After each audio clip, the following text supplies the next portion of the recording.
Machiavelli in this Illuminati, all through your body. The blows like a 12-gauge shot. Feel me? And God said He should send His one begotten Son to lead the wild into the ways. Follow me. Yo les potos, c'est Sacha, bienvenue dans cette nouvelle vidéo. Donc Jérôme Rotten a parlé sur Neymar en disant qu'il crache sur son maillot et sur les abonnés du PSG. Donc l'ancien joueur fera ses débuts de présentateur vendredi sur RMC et il est revenu sur le cas Neymar. Et on va vous donner l'interview exclusive de cette interview donnée aux Parisiens. Donc l'occasion de revenir avec Jérôme Rotten sur sa reconversion dans les médias, son dérapage du mois de juin quand il avait vertement critiqué la femme qui accusait Neymar de viol, mais aussi il est revenu sur le comportement de Neymar depuis qu'il est au Paris Saint-Germain, et on va vous lire comme d'habitude les questions du journaliste et les réponses de Jérôme Rotten, en intégralité. Première question. Comme Kylian Mbappé, votre lointain successeur du PSG, vous avez réclamé plus de responsabilités. Jérôme Rotten répond. C'est un peu ça. En renégociant mon contrat au printemps, j'ai demandé à évoluer. C'était important pour moi. Je n'aime pas la routine. Je voulais me renouveler. Je suis ambitieux, je l'ai toujours été, et avoir ma propre émission était mon objectif. C'est un honneur de prendre du galon. Être chroniqueur ne vous suffisait plus? J'étais très fier de faire partie de la Dream Team RMC et la radio référence sur le foot et son ton me correspond parfaitement. J'ai fait quelques remplacements cette saison et j'ai beaucoup aimé cela. Animer, c'est décider du sommaire, des invités, faire des interviews. C'est une expérience très différente de celle du consultant. Comme c'est nouveau pour moi, j'ai voulu m'entourer de gens très expérimentés comme Coach Courbis ou Jean-Michel Larquet. Comment avez-vous convaincu Larquet de sortir de sa retraite? Cela n'a pas été difficile. Jean-Michel est quelqu'un qui m'a beaucoup apporté dans ma reconversion du foot aux médias. Même s'il m'a parfois bien chambré à l'antenne quand j'étais joueur, il est une source d'inspiration, sa présence va m'aider, c'est important d'avoir un repère. Rotten Régal sera une émission de débat.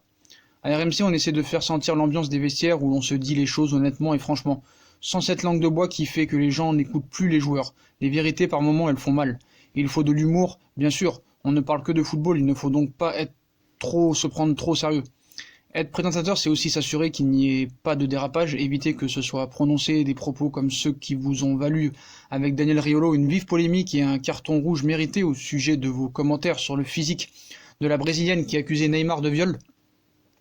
Oui, je serai particulièrement vigilant. Je débute dans ce métier. C'était ma première grosse erreur. Je m'en suis excusé. En aucun cas, je n'ai voulu faire l'apologie du viol. Et on n'a pas jugé le physique d'une femme. De toute façon, on est là pour parler de foot, pas de faits divers. Sur le coup, je ne vous cache pas que ça m'a contrarié. Mais pour moi, c'est derrière. Cela va forger mon expérience de l'antenne, du direct. Cela a été une erreur de ne pas s'excuser immédiatement, espérer que ça retombe en 2 jours alors que ça ne fait qu'empirer. Mais certains donneurs de leçons se sont servis de cette polémique pour se payer nos têtes. C'est remonté jusqu'au gouvernement. Je ne pensais pas avoir une place aussi importante dans la société française. Qu'est-ce qu'il faut comprendre? Que la victime d'un viol présumé aurait dû dire merci, ce Bristro à Poivreau, cathodique et ok, vous? Vous êtes un ancien joueur du PSG. Comment avez-vous reçu les banderoles anti-Neymar déployées par les supporters parisiens? Rotten répond, sur le cas Neymar maintenant. Neymar est l'un des meilleurs joueurs du monde. Ça se voit dès qu'il est sur le terrain. C'est incroyable ce qu'il peut faire avec un ballon. Il est déterminant pour faire gagner son équipe. Mais il a oublié l'essentiel. Il est dans un club qui lui octroie des conditions de vie incroyables. Quand il dit que le meilleur souvenir de sa carrière, c'est sa remontada avec le FC Barcelone, qui est la plus grosse désillusion de l'histoire du Paris Saint-Germain, c'est dégueulasse. Les insultes vont trop loin, mais les supporters ont raison de ne pas laisser passer ça. Il est intelligent, Neymar. Il a dit ça, ciment que pour les supporters appuie son départ. Qu'est-ce que c'est que cette attitude? Est-ce qu'il peut rester au PSG?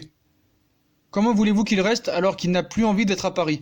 Le club fait en sorte qu'il parte. J'ai plein de gens dans mon entourage qui l'appréciaient. Je parle au passé car il crache sur son maillot et c'est sur ces gens qui dépensent une bonne partie de leur salaire pour leur abonnement qui payent le salaire de Neymar. Doit-il partir à tout prix?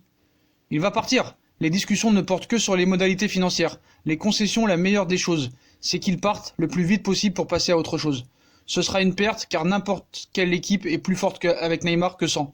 Mais le PSG ne souffre pas d'un déficit de talent, plutôt d'un manque de cohésion du collectif. Donc espérons que son départ resserrera les rangs. Mbappé doit encore monter en puissance cette année et prendre le contrôle de l'équipe. Le départ de Neymar doit permettre de construire un collectif très fort, surtout si Coutinho arrive. Neymar, c'est un gros gâchis. Le club est-il de taille pour accueillir un des meilleurs joueurs du monde? Le gâchis, ce sont les résultats. Neymar s'est blessé, certes, mais au lieu de passer un cap en Ligue des Champions, le club a vécu une piteuse élimination par Manchester cette année. Mais votre question est bonne. Le club n'est pas assez structuré. Leonardo doit mettre en place une discipline et une cohésion qui ont fait défaut. Pour que le PSG prenne sa place dans la cour de très grand, il faut que le coach transmette l'amour du club et l'envie de se battre. Donc voilà les potos pour l'interview sans langue de bois de Jérôme Roten. Donc on retiendra surtout qu'il dit que Neymar crache sur son maillot et sur les abonnés qui payent leur salaire. Il est sûr et certain que Neymar partira du Paris Saint-Germain cet été. Voilà, il est sûr. Alors est-ce qu'il a des infos que nous n'avons pas?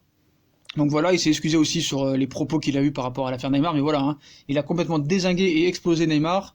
Il a dit qu'il ne peut pas rester au PSG, qu'il ne restera pas au PSG, que les discussions ne portent que sur des modalités financières. Les concessions, la meilleure des choses, c'est qu'ils partent le plus vite possible pour passer à autre chose. Ce sera une perte car n'importe quelle équipe est plus forte avec Neymar que sans, mais le PSG ne souffre pas d'un déficit de talent, bon ça on peut encore en parler. Et surtout à la fin il met un petit pic au coach quand il dit que le club n'est pas assez structuré, Leonardo doit mettre en place une discipline et une cohésion qui font défaut, ça c'est en train d'être fait.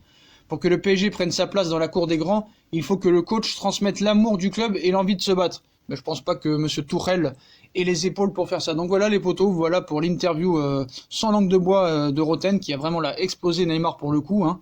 Donc voilà, on sait que Roten est supporter du Paris Saint-Germain et un ancien joueur du Paris Saint-Germain. Donc voilà, il a dit ce qu'il avait à dire.